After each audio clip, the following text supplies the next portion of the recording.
Hello, હું કલ્પા ત્રિવેદી. જય શ્રી કૃષ્ણ.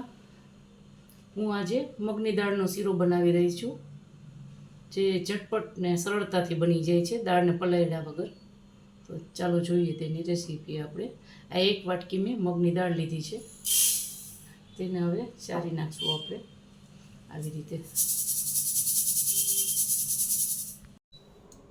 હવે આ ચડાઈ ગઈ છે, એને આપણે આવી રીતે શેકી નાખશું. આછું ગુલાબી થાય, થોડી શેકાઈ જાય ત્યાં લગીને આવી રીતે હળવા થઈને શેકી લેવાનું. કલર બદલી જાય, થોડોક ચેન્જ થાય તે લગીને. હવે આપણી દાળ શેકાઈ ગઈ છે. હવે આપણે એક ઠંડી કરવા પ્લેટમાં કાઢી લઈશું. હવે આ દાળ આપણી શેકાઈ ગઈ છે, જે ઠંડી થઈ ગઈ છે તેને આપણે મિક્સર બાઉલમાં લઈ એને ક્રશ કરી લઈશું. હવે આપણી આ દાળ કરકરી પીસાઈ ગઈ છે આવી રીતે. હવે તેને ગરમ લોહીમાં મૂકશું. આ મગની દાળનો આપણે જે શેકી અને પાવડર કરી લીધો હતો આવી રીતે કરકરો લોટ, તેને આપણે સ્ટોર કરીને રાખી શકીએ છીએ 1 થી 1.5 મહિનો. આવી રીતે એરટાઇટ ડબ્બામાં આપણે ભરી દઈશું તો આ 1 થી 1.5 મહિનોના એવો ને એવો સરસ રહેશે, ફ્રેશ. ગમે ત્યારે આપણે શીરો બનાવવો હોય તો જલ્દીથી બની જતો હોય છે, જેમાં આપણે પીસવાની કે શેકવાની ઝંઝટ નથી રહેતી. એક પેનમાં ઘી લઈ લીધું છે, તેને હવે આપણે ગરમ થવા દઈશું. હવે આપણું ઘી ગરમ થઈ ગયું છે કઢાઈમાં. તેમાં આપણે પોણો વાટકો ભરીને જે લોટ આપણે દળ્યો હતો મિક્સરમાં તે ઉમેરી દઈશું.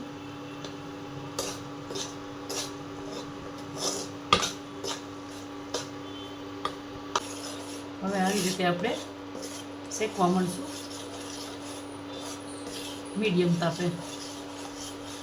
હવે આપણો આ શેકાઈ રહ્યું છે મીડિયમ તાપે. હજી થોડીક વાર આપણે એને શેકશું.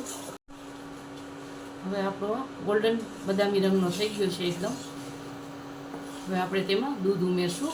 જે આપણે પોણી વાટકી ભરીને લોટ લીધો હતો તે 1 વાટકી ભરીને આપણે દૂધ ઉમેરશું, ફૂલ પેટ મલાઈવાળું.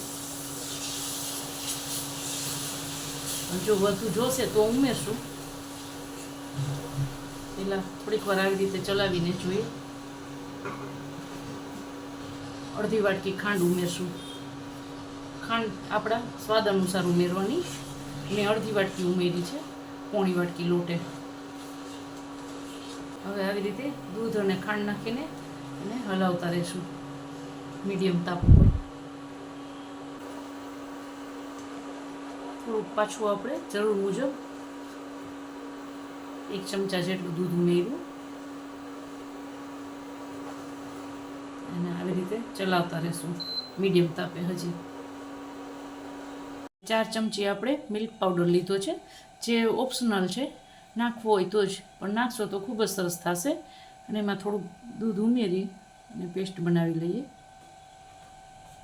હવે આપણો લોહી છોડવા માંડ્યો છે શીરો. હવે તેમાં આપણે મિલ્ક પાવડર ઉમેરશું.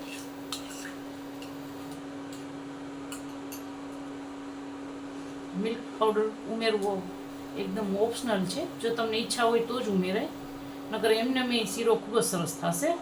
પણ મિલ્ક પાવડર રહેશે તો વધારે સોફ્ટ ને સુંદર થશે, માવા જેવું ટેક્સચર આપશે. થોડું ઘી ઉમેરશું હવે આપણે 2 ચમચી જેટલું.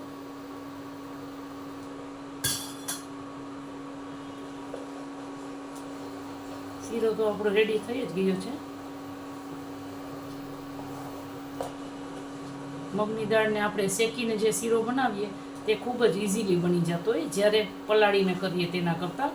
ક્યારે પણ કોઈ ગેસ્ટ આવ્યું હોય તો આ શીરો તમે 10થી 15 મિનિટમાં બનાવી શકો છો, ને એકદમ ઓછા ઘીમાં. જે મગની દાળ પલાળીને કરશો તો એમાં ઘી જોશે તેના કરતાં 50% જ ઘી જોશે, ખૂબ જ ઓછું જોશે આ ઘી, ને બની એ જલ્દીથી જશે. હવે આ મિલ્ક પાવડર નાખીને આપણે હલાવીએ છીએ 2 જ મિનિટમાં. જો પાછું લોહી છોડવા માંડ્યો, કેટલું ઓછું ઘી જોયું. ખૂબ જ ઇઝીલી બની જતો હોય છે આ શીરો, ને ઓછા ઘીમાં. હવે આવી રીતે લોહી છોડવા માંડ્યું છે શીરો.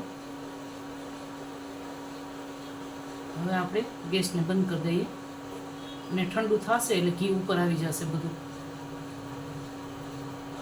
શીરો રેડી થઈ ગયો છે.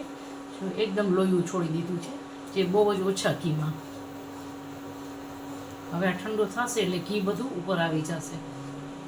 હવે આ થઈ ગયું છે શીરો, ખબર પડી જાય આવી રીતે લોહી છોડી દઈએ એટલે એકદમ ફરવા માંડે એટલે.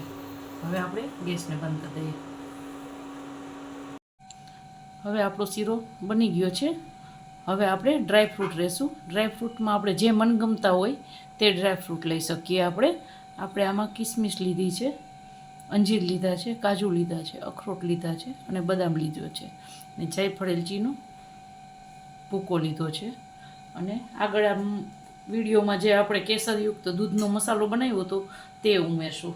નકર અલગથી તમે થોડું કેસર પણ ઉમેરી શકો છો, તો ખૂબ જ સરસ લાગે.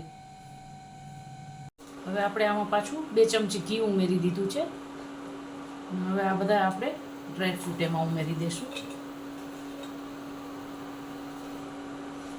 હલાવી નાખશું.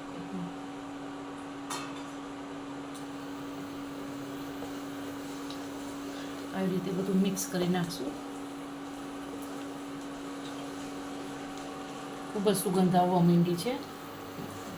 10થી 15 જ મિનિટમાં શીરો ઇઝીલી બની ગયો છે આપણો ડ્રાયફ્રૂટયુક્ત મગની દાળનો શીરો, જે ખાવામાં ખૂબ જ ટેસ્ટી લાગશે અને ખૂબ જ હેલ્ધી. પલાળેલી દાળ કરતાં બહુ જ ઓછા ઘીમાં શીરો બનતો હોય છે, એટલે હેલ્થ માટે પણ ખૂબ સારો ને ઇઝીલી બની જતો આપણી મગની દાળનો શીરો રેડી થઈ ગયો છે. હવે તેને 5 મિનિટ આવી રીતે હલવાઈમાં રહેવા દઈશું.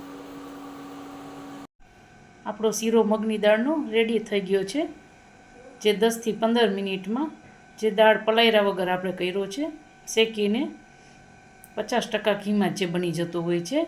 જ્યારે મગની દાળનો શીરો આપણે પલાળીને કરીએ છીએ ત્યારે ઘી એમાં ખૂબ જ વધુ જોઈએ છે, ને આ 10થી 15 મિનિટમાં આપણો ઇઝીલી બની ગયો છે. આપને મારી રેસીપી કેવી લાગી? જો આપને મારી રેસીપી ગમતી હોય તો મારા વિડીયોને લાઈક કરજો, શેર કરજો અને સબસ્ક્રાઈબ કરજો. જય દ્વારકેશ.